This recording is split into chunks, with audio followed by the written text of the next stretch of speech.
Godo, how did you decide to become a blacksmith? Family trade. Do you like it? I don't know. You don't know?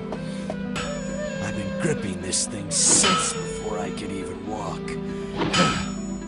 I didn't choose this. This is who I am. I just strike it. I don't think. I spent my youth desperate to forge a better sword, become a more skilled smith. Before I knew it, I was old. I don't even know what the hell I strike the iron for. But there is still one thing I like about it. The sparks. I like seeing sparks. Breathtaking. Life. Bursting before my eyes for just a